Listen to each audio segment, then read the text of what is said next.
Hello बच्चा party. The Orient classes के इस प्लेटफॉर्म पे मैं अनमोल रतन श्रीवास्तव आपका मोस्ट वेलकम करता हूँ। दोस्तों, इस क्लास में मुझे जो स्टडी करनी है ना, वो टेलीस्कोप की स्टडी करनी है। ये टेलीस्कोप क्या होता है यार? टेलीस्कोप का यूज़ हम कहाँ करते हैं? टेलीस्कोप कैसे, क्या चीज़ें हैं इसमें, ये सारी चीज़ें अपने को समझनी है। कैसे हम दूर की चीज़ों को बहुत आसानी से और बड़ा देख सकते हैं, इन सारी चीज़ों को हम लोग स्टडी करेंगे इस टॉपिक में। टेलीस्कोप बच्चे दूर की चीज़ों को देखने में काम आता है। बहुत ही जो दूर की चीज़ें हैं ना, उनको देखने के काम आता है। इसमें दो लेंस का यूज होता है, एक ऑब्जेक्टिव लेंस होता है और एक आईपीएस लेंस होता है। ऑब्जेक्टिव लेंस का फोकल लेंथ लार्ज होना चाहिए और आईपीएस का फोकल लेंथ स्मॉल होना चाहिए। ऑब्जेक्टिव का अगर फोकल लेंथ लार्ज चाहिए तो इसका साइज क्या होना चाहिए? बड़ा होना चाहिए। और इसका फोकल लेंथ अगर स्मॉल चाहिए तो इसकी साइज क्या होनी चाहिए? छोटी होनी चाहिए। ये कंडीशन है। अगर आपसे एग्जामिनर पूछता है कि हम इसकी साइज क्यों बड़ी लेते हैं, इसकी साइज क्यों छोटी लेते हैं, जिससे ये ज्यादा से ज्यादा लाइट को अपनी तरफ कवर कर सके। ठीक है, ज्यादा से ज्यादा लाइट को जो अपनी तरफ कवर करेगा, तभी तो इसके लिए साइज क्या लेते हैं? हम बड़ा लेते हैं। ठीक है, अगर छोटा साइज लेंगे तो ये ज्यादा लाइट को अपनी तरफ कवर नहीं कर पाएगा और इमेज हमारी क्लियर नहीं बन पाएगी। ठीक है, तो ज्यादा से ज्यादा लाइट हम चाहेंगे कि कवर हो, जिसकी वजह से हम ऑब्जेक्टिव लेंस का साइज क्या लेते हैं? लार्ज लेते हैं। ठीक है, अब हमने लेट कर लिया कि इनफाइनाइट से कोई रे चल के आ रही है। कहाँ से आ रही है? इनफाइनाइट से चल के आ रही है, बहुत दूर से चल के आ रही है। वो लाइट जो है इस लेंस, ऑब्जेक्टिव लेंस से क्या हुई? रिफ्रैक्ट हुई। क्यों? क्योंकि मीडियम चेंज हो रहा है ना, तो यहाँ पे रिफ्लेक्शन नहीं, रिफ्रैक्शन है। कौन सा प्रोसेस है? रिफ्रैक्शन है। ठीक है, ये ध्यान से समझिएगा। रिफ्रैक्ट हुई और रिफ्रैक्ट होकर के ये कुछ इस तरीके से मूव करी। एक लाइट आई जो इसके ऑप्टिकल सेंटर से होकर के जा रही है, या जिसको आप पोल बोलते हो ना, इस लेंस के पोल से होकर के जा रही है, ऑप्टिकल सेंटर से होकर जा रही है। तो जो लाइट ऑप्टिकल सेंटर से होकर के जाती है वो बिना डेविएट हुए स्ट्रेट निकल जाती है, और लाइट कुछ इस तरीके से स्ट्रेट निकल गई। और ये दोनों लाइट एक दूसरे को किस पॉइंट पे मिले? ये दोनों लाइट आपको दिख रहा होगा, इस पॉइंट पे मिले हुए हैं। ये दोनों रे इस पॉइंट पर एक दूसरे से क्या हो रहे हैं? मिल रहे हैं। ए डैश और बी डैश पे मिल रहे हैं। ठीक है, अब जब ये दोनों लाइट एक दूसरे को ए डैश और बी डैश पे मिल रहे हैं, तो इस ऑब्जेक्टिव लेंस का जो इमेज बनेगा ना, वो कहाँ बनेगा? ए डैश और बी डैश पे। ये क्या है? Image of objective lens. ठीक है, इमेज ऑफ ऑब्जेक्टिव लेंस। ठीक भैया, ये ऑब्जेक्टिव लेंस का आपको इमेज मिल गया। ठीक है, अब ये इमेज इस आईपीएस वाले लेंस के लिए क्या करेगा? ऑब्जेक्ट की तरह काम करेगा। ये ऑब्जेक्टिव लेंस का जो इमेज मिला है ना, ये आईपीएस वाले लेंस के लिए क्या करेगा? ऑब्जेक्ट की तरह बिहेव करेगा। और यहाँ से जो रे निकलेंगी वो इस आईपीएस वाले लेंस से जाकर के टकराएंगे। ठीक है, और इसका फाइनल इमेज जो अपने को मिल रहा है, वो यहाँ पे मिल रहा है, इस पॉइंट पे मिल रहा है, कुछ इस तरीके से। ठीक है, और यहाँ पे अपने को फाइनल इमेज मिल रहा है A double dash B double dash. ठीक है, ये अपने को फाइनल इमेज मिल रहा है ए डबल डैश और बी डबल डैश, ये फाइनल इमेज है। ठीक है, तो कुछ इस तरीके से टेलीस्कोप में इमेज का फॉर्मेशन होता है। यहाँ पे ध्यान से अगर हम देखें तो अपने पास हुआ क्या है? इनफाइनाइट से जो रे आ रही है बहुत ही स्मॉल, बहुत ही ज्यादा दूर है, इसलिए अपने को बहुत ही स्मॉल दिखाई दे रहा है। मैं चाहता हूँ इसको थोड़ा सा बड़ा देखूं, है ना? तो ऐसे में मैंने क्या किया, एक ऑब्जेक्टिव लेंस लगाया जिसका फोकल लेंथ क्या है? ज्यादा है, और आईपीएस लेंस लगाया जिसका फोकल लेंथ क्या है? कम है। जो लाइट इंसिडेंट हुई वो किस एंगल पर इंसिडेंट हुई? अल्फा एंगल पर। ठीक है, किस एंगल पर इंसिडेंट हुई? अल्फा एंगल पर इंसिडेंट हुई। अब ये फाइनली इमेज कहाँ दे रहा है? ए डैश और बी डैश पे, किसका? ऑब्जेक्टिव लेंस का। अब ये जो इमेज है वो आईपीएस के लिए क्या करेगा? ऑब्जेक्ट की तरह बिहेव करेगा। अब ध्यान से देखो, ये ऑब्जेक्ट अपने को इतना छोटा दिख रहा है और इमेज कितना बड़ा दिख रहा है? इतना बड़ा सा दिख रहा है ना? तो अब ये इसके लिए क्या हो जाएगा? किस एंगल पर ये आ रही है लाइट? सेकंड वाले के लिए, आईपीएस के लिए किस एंगल पर आ रही है लाइट? बीटा एंगल पर आ रही है। डन है। और ऑब्जेक्टिव के लिए लाइट किस एंगल पर आ रही है? अल्फा एंगल पर आ रही है। ठीक है, ये समझने वाली थोड़ी सी बात थी। अब ऑब्जेक्टिव के लिए जो लाइट आएगी वो किस एंगल पर आएगी? बीटा एंगल पर, क्योंकि अब ऑब्जेक्ट आईपीएस के लिए जो ऑब्जेक्ट है वो क्या है? ए डैश और बी डैश है। और ऑब्जेक्टिव के लिए जो ऑब्जेक्ट है वो कहाँ है? इनफाइनाइट पे है। ठीक है, तो इस ए डैश और बी डैश का जो अपने को इमेज मिल रहा है ना, वो लार्ज इमेज मिल रहा है। और वो क्या मिल रहा है? A double dash B double dash. और इधर साइड अपना आई होता है जो इस लार्ज इमेज को देखता है। ठीक है, तो अब थोड़ा सा समझते हैं और ध्यान से देखिएगा। ये ऑब्जेक्टिव लेंस का फोकल लेंथ है। जो यहाँ पे फोकस अपने को इमेज मिला है ना, वो कहाँ पे मिला है? फोकस पे मिला हुआ है ना? और फोकस पे जब इमेज मिला हुआ है तो ये किसका लेंस, फोकल लेंथ हो जाएगा? ऑब्जेक्टिव लेंस का। और ये आईपीस लेंस का फोकल लेंथ हो जाएगा। ठीक है, अब इसको थोड़ा सा हम लोग स्टडी करते हैं कि इसका मैग्निफिकेशन वगैरह क्या हो जाएगा, लेंथ, ट्यूब का लेंथ कितना वगैरह हो जाएगा। क्योंकि आप देखते हो एक बड़ा सा ट्यूब होता है ना, पूरे टेलीस्कोप में एक बड़ा सा ट्यूब होता है। उसकी लंबाई क्या हो जाएगी, ये सारी चीजें अपने लोगों को स्टडी करनी है। ठीक है, तो पहले से तो हम इसका इमेज के बारे में थोड़ा सा समझ लेते हैं कि इमेज ऑब्जेक्टिव लेंस जो है वो इमेज कैसा देगा, आईपीस लेंस है उसका इमेज कैसा होगा, है ना। तो पहले हम ऑब्जेक्टिव लेंस के लिए बात करेंगे।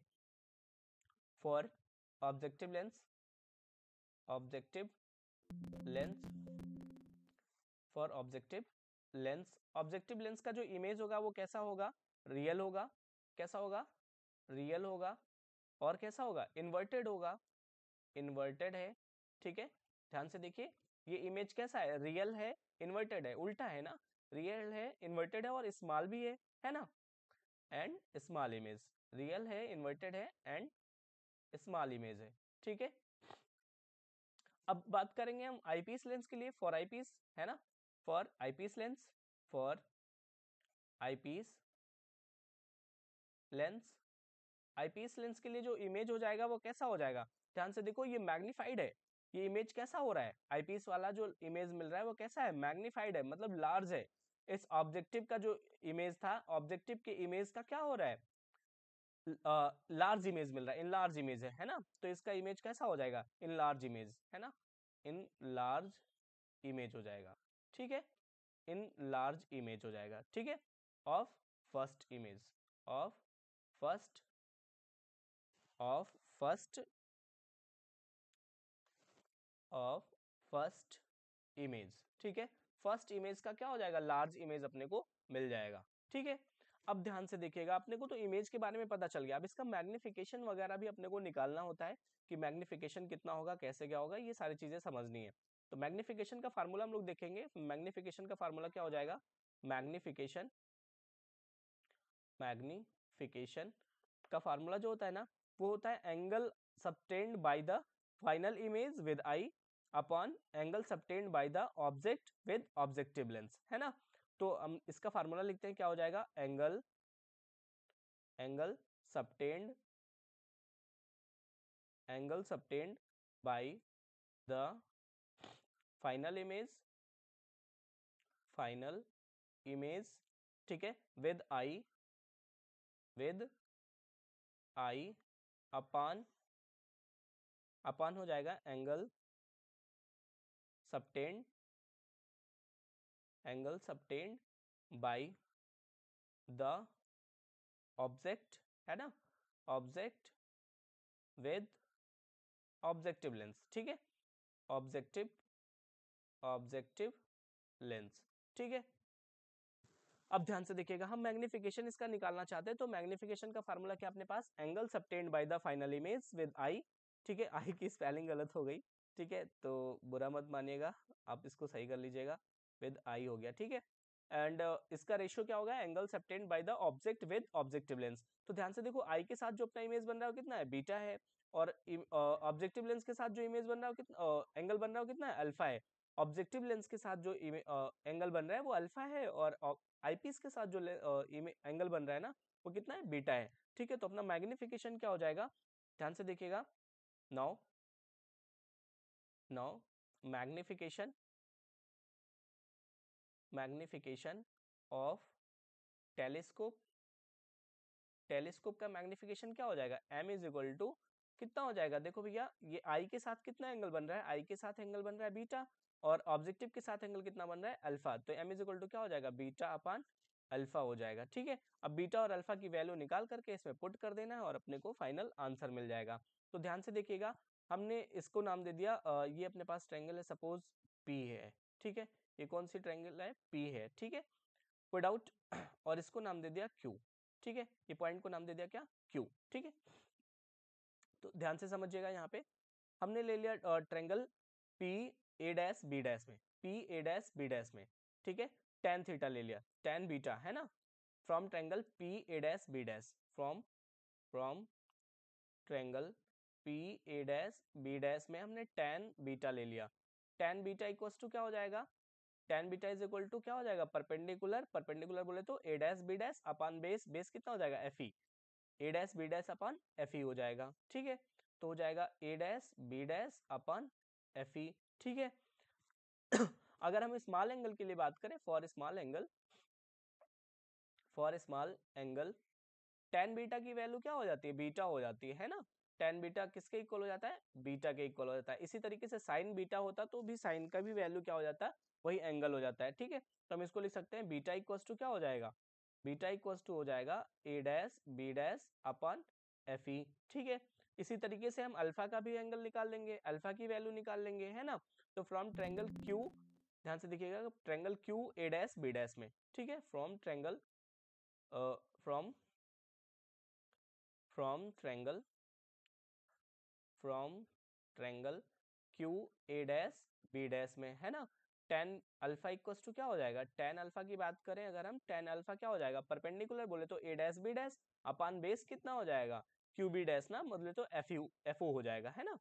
तो परपेंडिकुलर कितना हो जाएगा, A dash B dash, A dash B dash upon base कितना हो जाएगा, बेस हो जाएगा एफ ओ हो जाएगा। ठीक है, एफ ओ।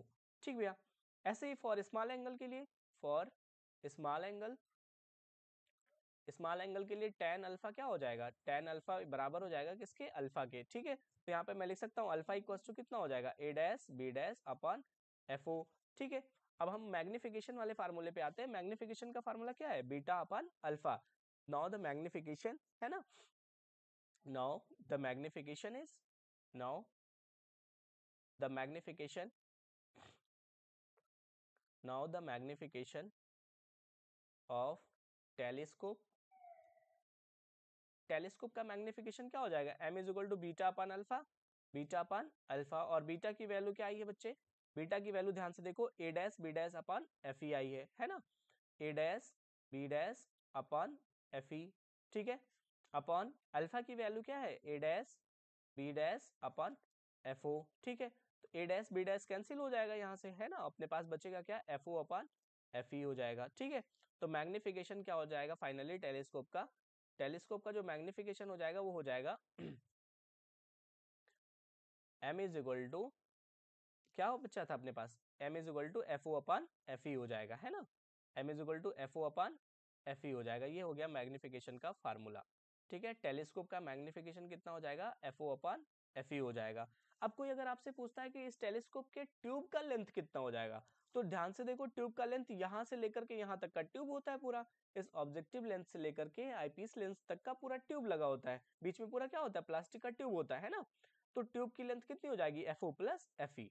ठीक है, तो लेंथ ऑफ ट्यूब कितना हो जाएगा, लेंथ ऑफ ट्यूब, ठीक बच्चे, लेंथ ऑफ ट्यूब, ये L इज इक्वल टू कितना हो जाएगा, length of tube L is equal to क्या हो जाएगा, F O plus F E, दोनों के फोकल लेंथ के सम के इक्वल हो जाएगा आपका लेंथ ऑफ ट्यूब हो जाएगा। ठीक है, और ये अपना टोटल रहा क्या, टेलीस्कोप का चैप्टर, है ना, टॉपिक रहा। अब आपसे एक बार मैं इसको फिर से रिकॉल करता हूँ, ध्यान से सुनिएगा। टेलीस्कोप क्या है, टेलीस्कोप एक अपना इंस्ट्रूमेंट है जिसका यूज हम करते हैं बहुत ही दूर की चीजों को देखने के लिए। इसमें दो लेंस का यूज होता है, ऑब्जेक्टिव लेंस और आईपीस लेंस। ऑब्जेक्टिव लेंस का फोकल लेंथ ज्यादा होता है आईपीस के कंपैरिजन में, इसलिए आईपीस की साइज छोटी होती है और ऑब्जेक्टिव लेंस की साइज बड़ी होती है। हम ऑब्जेक्टिव लेंस बड़ा क्यों लेते हैं, जिससे हम ज्यादा से ज्यादा रेस को उस पर इंसिडेंट करवा सके और अपने को एक क्लियर इमेज मिल जाए। ठीक है, तो इसकी साइज बड़ी क्यों लेते हैं, जिससे हम ज्यादा रेस को इस पे इंसिडेंट करवा सके। ठीक है, अब इस ऑब्जेक्टिव लेंस का जो इमेज बनता है वो ए डैश बी डैश बनता है, और ये इमेज आईपीएस के लिए क्या करता है, ऑब्जेक्ट की तरह बिहेव करता है, और इसका final image A double dash B double dash मिलता है। जो ऑब्जेक्टिव लेंस पर लाइट इंसिडेंट होती है वो अल्फा एंगल पर इंसिडेंट हो रही है, और ये जो आईपीएस लेंस है इस पर जो लाइट इंसिडेंट हो रही है वो बीटा एंगल पर इंसिडेंट हो रही है।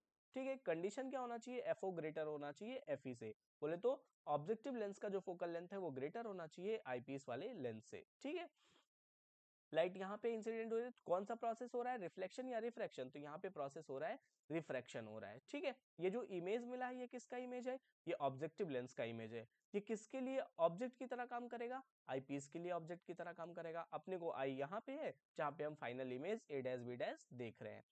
अब ध्यान से सुनिएगा, जो ऑब्जेक्टिव लेंस से अपने को इमेज मिल रहा है वो कैसा मिल रहा है, रियल मिल रहा है, इन्वर्टेड मिल रहा है और स्मॉल मिल रहा है। ठीक है, रियल है, इन्वर्टेड है और स्मॉल है।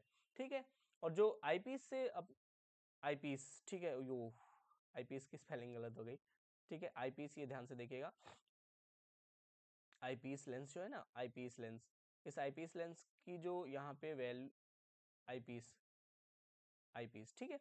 जो आईपीस लेंस से अपने को इमेज मिल रहा है वो कैसा मिल रहा है, वो लार्ज इमेज मिल रहा है फर्स्ट इमेज का। जो फर्स्ट इमेज है ना यहाँ, इसका लार्ज इमेज ये दे रहा है, ठीक है। अब इसके मैग्निफिकेशन का फार्मूला क्या होता है, angle subtended by the final image with आई। जो फाइनल इमेज है ना वो आई से कितना एंगल बना रहा है, बीटा एंगल, ठीक है, अपन angle subtended by the object with objective lens, objective lens से कितना एंगल बना रहा है, अल्फा एंगल, ठीक है। अब यहाँ से मैग्निफिकेशन निकाल लेंगे, तो मैग्निफिकेशन का फार्मूला क्या हो जाएगा, बीटा अपन अल्फा हो जाएगा, ठीक है। अब बीटा और अल्फा की वैल्यू हमने दोनों ट्रायंगल से निकाला, triangle P A dash B dash इस ट्रायंगल से, और दूसरा इस triangle Q A dash B dash से, इस वाले ट्रायंगल से, दोनों राइट एंगल ट्रायंगल। और यहाँ से हमने tan बीटा की वैल्यू निकाली और tan अल्फा की वैल्यू निकाली, फिर हमने मैग्निफिकेशन में पुट कर दिया और अपने को फाइनली जो मैग्निफिकेशन मिला वो क्या मिला, एफ ओ अपन एफ ई मिल गया, ठीक है। जो मैग्निफिकेशन मिला वो कितना मिल गया, एफ ओ अपन एफ ई। और जो लेंथ ऑफ ट्यूब हो गया वो कितना हो जाएगा, ये दोनों का सम हो जाएगा, और सम कितना हो गया, F O plus F E. इस तरीके से अपना पूरा का पूरा टेलीस्कोप एंड होता है, ठीक है।